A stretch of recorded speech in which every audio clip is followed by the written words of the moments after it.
Hey guys, it is Carl Brown from GuitarLessons365.com. Got a nice little picking exercise for you today. We're going to do Snow Hey Yo by the Red Hot Chili Peppers. So John Frusciante has got some kind of challenging stuff in this one. The main riff, he just altered picks the whole thing, and it's just a lot of string crossing. So it's a good little workout, and it keeps going and going and going too. So it's kind of fun to do once you get it down though. So we're going to go through the whole thing as just kind of the album version. I'm not exactly sure what the single version is, but the one I'm looking at says it's the album version. So let's start here. We're going to start with this, the main riff.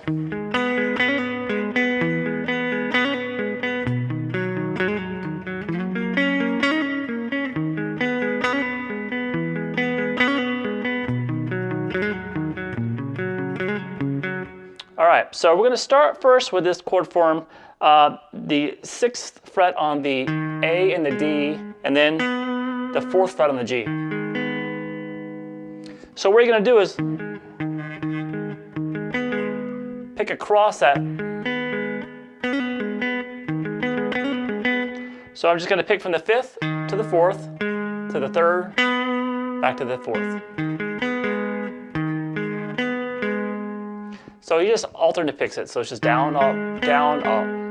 And then you're going to pick a downstroke here back on the 4th string again and do a quick hammer on to 6. I'm sorry, the 4th fret there on the G string. Hammer on 6, pull back off to 4, back to 6 on the D, and then back to that 4. So we have this. This is basically the pattern that he uses on every chord.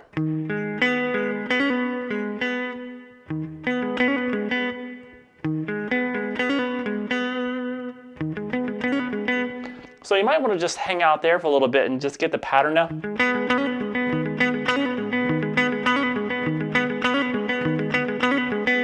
Might make it a little easier, because then the rest of it is just the same thing built off of in a different chord shape here. We're going to have the 7th fret on the A, 6th on the D, and 4th on the G.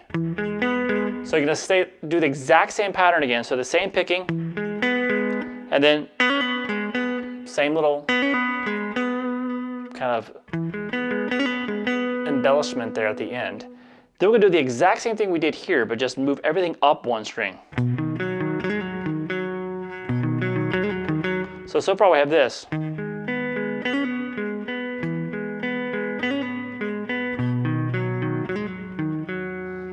Then you're going to take this, I believe he slides up there with his 3rd finger, but so really you can use these 3 fingers or these. I like to use this because just kind of keep the shape consistent. So it's basically the same thing you did here on string sets 3 through 5 to 4th fret. Just move it up 2 frets, and the same pattern. So far we have this.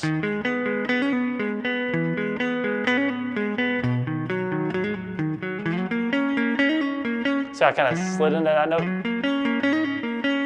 Then you start over, and everything's the same except for the last chord.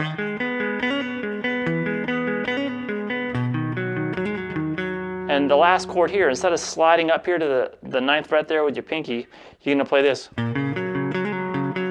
So that's the 6th fret on the low E string, the 4th on the D and the A string. So it's across the bottom 3 strings, same picking pattern. And then you do that same hammer pull from 4, hammer on 6 on the D, pull back up to 4, and then play that 4th fret on the A, back to that 4th on the D.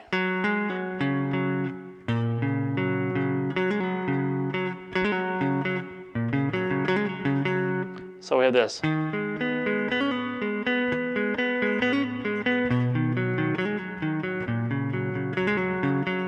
And then you just start over.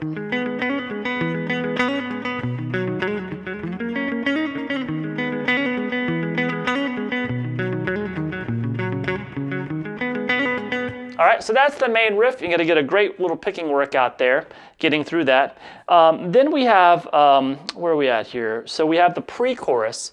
It's a 1 minute and 32 second mark, and it's a little bit different how he simplifies it a little bit live for most videos that I've seen. Then there's kind of more going on the album version. I'll just show you what he's doing live first because it's a little bit easier. He's just playing the, I'll just play for quick.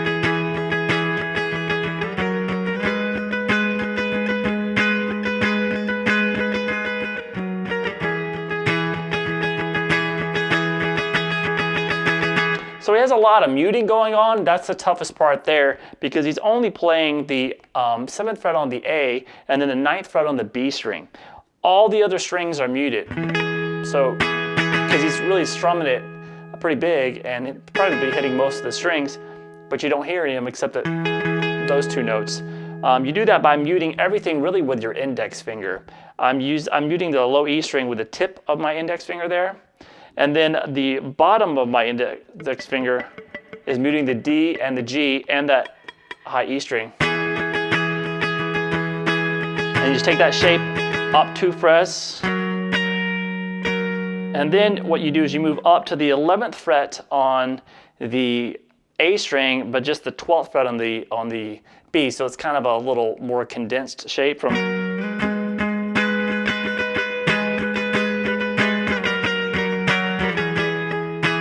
And then, then you go back down that shape that you just came from the 9 on the A, 11 on the B, and then with the starting chord.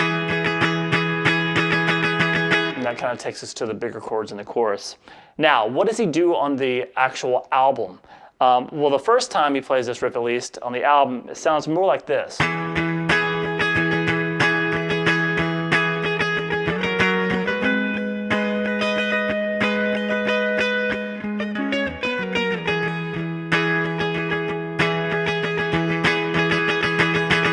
You see it's a little bit trickier because he has that little melody going on top.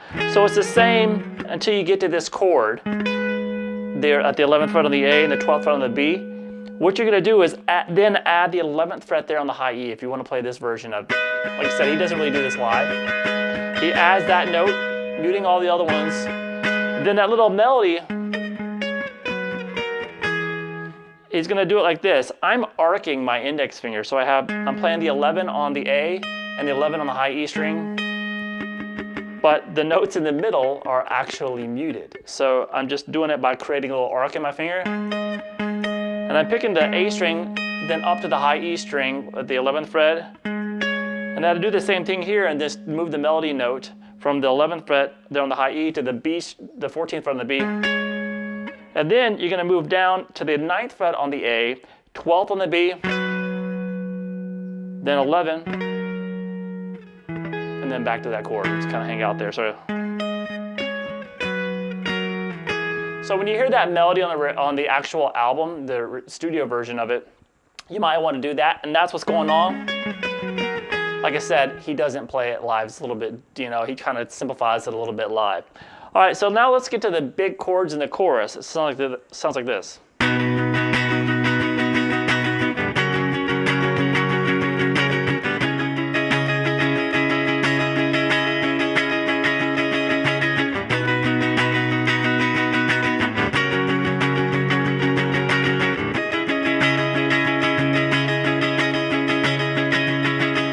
All right, so John Frusciante loves using his thumb for the bass notes. One of the chords that he uses it on, I actually switched and did it with the index finger instead. But because it's really difficult for me to do it like that, it's kind of cramped. But the way he's doing it here, this first chord is just a B major chord. The 7th fret on the low E is played with the thumb, and then you're barring the 7 on the B and the high E, then the 8th fret on the G, and the 9th on the D. Kind of muting that A string. And then he comes up here and he grabs this F sharp major chord, but he puts the 5th in the bass. So you got the 9th fret there on the low E string is added to a regular F sharp major chord. So we have the 9th fret there on the A string and then 11th across the D, G, and the B. But he adds that 9th fret there on the low E. No, like I said, he plays it like this. He plays that. It's like impossible. He's got a better thumb than me, I guess. Anyway, you can just play it like this. And then you can get the thumb back again. And this is a cool chord. This is going to be the thumb at the 9th fret there on the low E, muting the A, and then you're going to play the 11th fret on the D, 9th on the G and the B, so a little bar there, and then the 11th fret on the high E string.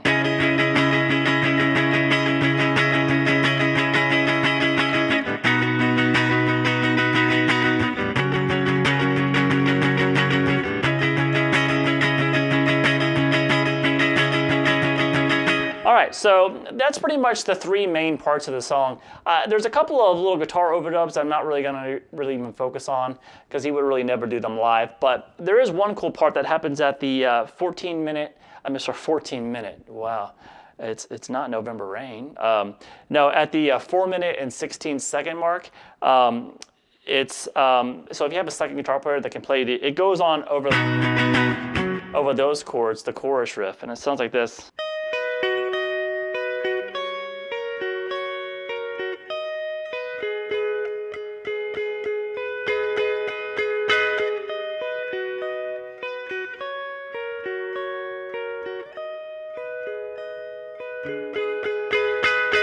So that's just basically different versions of the chords, like instead of a B here, it's up here. So it's just picking across, starting from the 11th fret. Actually, if you know a D major chord, just move it up to the 11th fret.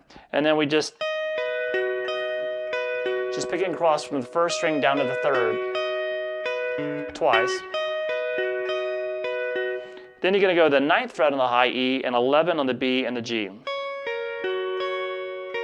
That same pattern, picking from the 1st to the 3rd string twice. Then move back up here to the 11th fret with your index finger, and this time it's going to be 11 on the high E, 12 on the B, and 13 on the G. And you just pick across it once. It just kind of keeps it going, and then comes back in with it. I think that's got a little bit more distortion on the signal there too. Now, speaking of distortion, we have one main part at the end, which is actually kind of a harmonized solo. So there's more than one guitar there. So what I'm going to show you here is just really what he does live, what he did live a lot, which he's playing just one set of the, what they call unison bends. All right, so let me just play you, basically it's the album version of the solo, but it's just one of the parts instead of all the harmonized stuff going on. So it sounds like this.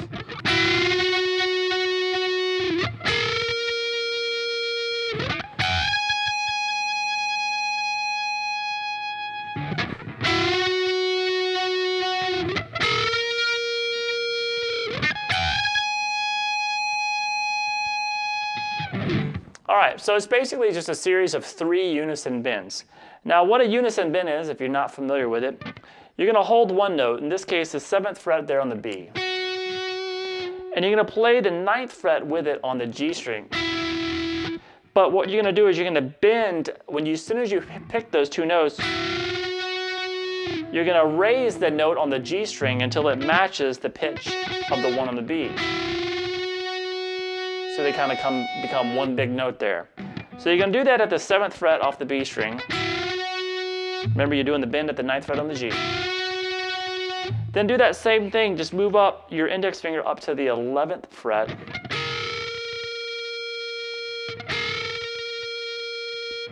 All right, and then you're going to move across to the high E string for the last one. So it's the 16th fret on the high E, and you're going to play the 19th fret on the B. Pick those together and then bend up that note on the B string till it matches the 16 on the high E. And let that ring and then repeat.